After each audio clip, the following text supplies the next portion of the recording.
how many times I'm gonna say this on this channel, but I'm a stats girl. I love me some stats. So here I am coming at you with reading stats for all the books I read in 2022. Hi, I'm Cass, and in 2022 I read a total of 83 different books, which meant I read 34,963 pages. And people wonder why I have no social life, and it's because I'm reading, which, to be fair, I prefer. Now, I wanted to do this, and this being book stacks sorted by month. I am not going to go through and read off every book I read. That seems excessive. So instead, you can pause here or screenshot to reference later if you really care that much. So you can see which month is which because I labeled it for you. How kind of me. Now, starting with the glaringly obvious, I read the least amount of books in March, totaling 2. And I read the most amount of books in January and October, totaling 11 each month. Now, something I'm fixing in 2022 is my terrible rereading habit. In 2021, out of the 83 books I read, only 27 of them were new reads, which means that 67% of the books I picked up I had already read previously. So a goal for 2022 is for that number to be hopefully 80%, if not more. Now, the month I read the most rereads was actually in January, which is not surprising to me because after 2020, I'm pretty sure I just needed the comfort of books that I knew for a fact I was going to enjoy, and that nostalgic feeling of being in a universe that I've visited many times before. And the month that I read the most new reads was in December, which is because I wanted the momentum to start for the new year, because this year I'm rereading no books other than like 10 of the Ranger's Apprentice books. And since I've read so many new books in December, it actually was my favorite month of reading. Well, my least favorite month of reading was March because I read the first 2 books in the Shadow and Bone trilogy, and they're not that great. The longest book I read was the Kingdom of Ash book, which totaled at 984 pages. I was really happy I reread the Throne of Glass series though, because my friend was buddy reading it with me, sort of, and then immediately after my sister started reading it. So all the events that transpired were fresh in my mind since the series is quite long. And the shortest book I read was also a Sarah J. Maas book, and that was A Court of Frost and Starlight, coming in at a total of 229 pages.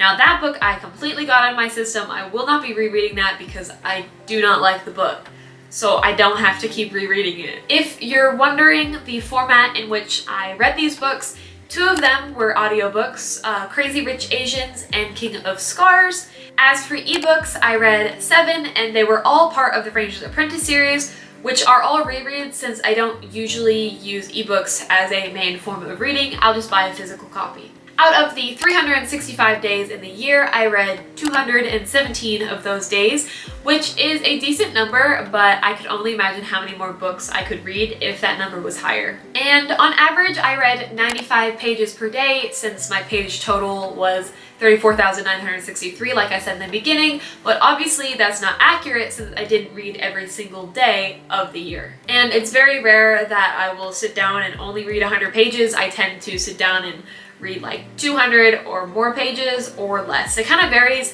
I'm actually tracking how many pages I read per day this year, so it'll be interesting to actually see those statistics at the end of this year. These are my top 5 favorite books of 2021 in no particular order: A Court of Silver Flames, The Invisible Life of Addie LaRue, Escape from Felice, The Love Hypothesis, and A Shadow in the Ember. I talk more in depth about these books in my top favorite books of 2021 video. For funsies, my favorite book covers that I read this year were The Inheritance Games and You've Reached Sam. And then also for fun, I just wanted to sort out my stacks of read books by color. So I have red/orange-ish, yellows and browns, greens, blues, pink and purples, black, gray-ish, and whites/really light gray. I don't know. Covers have multiple colors on them, so they're a little hard to sort, but I wanted to just throw that in there for fun. I want to briefly touch on my star rating. I didn't really seriously rate books this year. I sort of did at the end of December, but starting in this year, I will be ranking and rating books much more seriously and putting more thought into it. Plus, a lot of the books I read this year were rereads, and a lot of those I've ranked previously or I just give 5 stars because it's Ranger's Apprentice. So that being said, this metric is skewed quite a lot this year, but I wanted to just throw it in that my average star rating was 4.4, which is literally impossible to get if you're reading completely new books, because the chances of having that many 5-star reads is like super rare. But rating is something that I'm going to discuss more in my reading goals for 2022. So that'll be later. Those are all the stats I have for my 2021 books read. I would love to hear your stats, please. I want to ingest more data. Let me know if there's any stats that you think I should cover next year, or maybe I'll do like a mid-year check-in. Like the video if you liked it, and also subscribe if you want to see more bookish and journaling content from me, and I'll hopefully see you in the next one. Toodles!